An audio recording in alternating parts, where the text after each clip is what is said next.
Peggy 18. The American Revolution reignites on March 29th when Assassin's Creed III Remastered brings Connor, Aveline, and a whole lot of Frontier stealth action to Xbox One, PS4, and PC, and on May 21st to Nintendo Switch.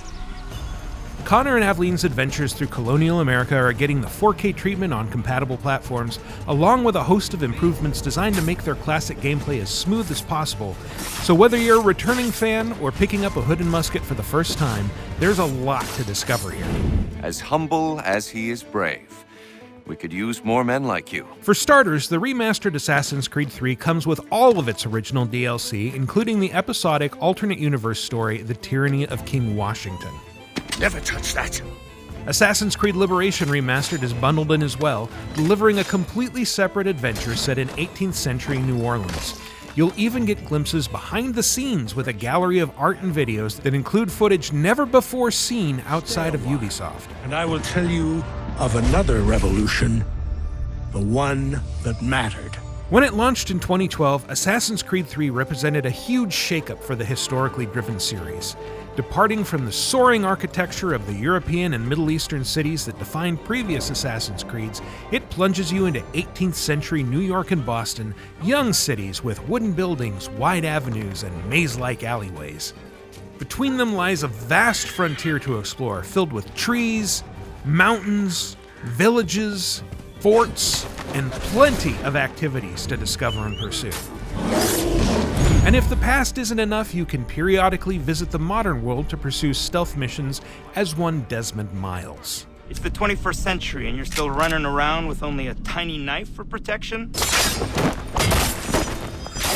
As Connor, a half-Mohawk, half-English assassin, you'll fight your way through key moments in the American Revolution, experiencing events like the Boston Massacre and Paul Revere's Ride, while fighting a secret behind-the-scenes war against the Templars. With fluid combat abilities at your disposal, you can make short work of Redcoats and pretty much everyone else with a tomahawk, sword, musket, or by freely mixing and matching a variety of other implements of death during fights. Staring down a line of muskets? Just grab the nearest enemy to use as a human shield. Staring down an entire army? Don't worry, there's probably a cannon nearby you can use.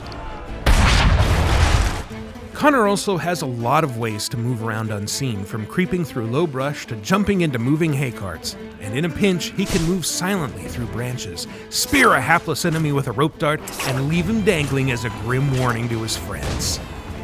Assassin's Creed III expanded the series in a bunch of other important ways, not the least of which is naval combat.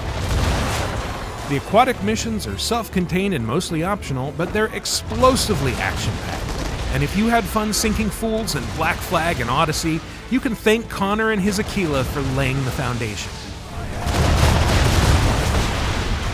Even on land, you can lose hours to a wide variety of open-world activities like hunting, chasing down frontier legends, or exploring hidden tunnels to unlock fast travel points.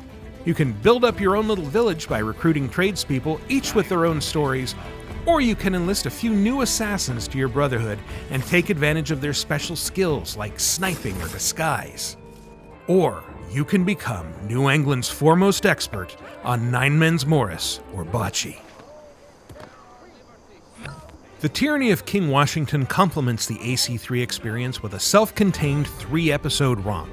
Developed by Ubisoft Quebec, the studio that would go on to create Assassin's Creed Syndicate and Assassin's Creed Odyssey, Tyranny takes players through a twisted alternate timeline where George Washington seizes absolute authority and Connor gains ethereal animal powers.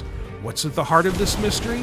To find out, you'll need to join forces with Thomas Jefferson and Benjamin Franklin and hunt Washington all the way to his stately New York pyramid. Assassin's Creed III Remastered also includes Assassin's Creed Liberation Remastered, an entirely separate adventure first created for the PlayStation Vita. Starring Aveline de Grandpré, a half-African, half-French assassin operating in 18th century New Orleans, Liberation pushes players to free slaves, explore a dense bayou with the help of smugglers, and foil a Templar plot to unearth an ancient power from Chichen Itza. How wonderfully useful you are. Raised in privileged surroundings, Aveline can blend in with every tier of New Orleans society with a change of costume, mingling with the upper classes in the guise of a wealthy elite, disappearing into crowds disguised as a slave, or tearing through soldiers with a machete as a deadly assassin. Originally developed for handhelds, Liberation unfolds on a smaller scale than its full-sized counterpart, with 3 comparatively small maps and fewer side activities. But its brutal combat and wilderness free-running are just as fluid and flexible as anything Connor can do, and Liberation adds a few innovations of its own, including lightning-fast chain kills, a poison blowgun that can be fired from haystacks, and a bullwhip that does exactly what you think it does. There's even a modern-day element at play here. Liberation was the first game to introduce the sinister Abstergo Corporation's entertainment wing, which set the stage for future stories, and let the hacker group Erudito guide players to hidden truths. Whether you're revisiting the colonies or discovering them for the first time, you'll be able to experience Connor and Aveline's exploits on March 29th, when Assassin's Creed III Remastered comes to Xbox One, PS4, and PC, and on May 21st for Nintendo Switch. For more on all things Assassin's Creed, subscribe to this channel and visit us at news.ubisoft.com.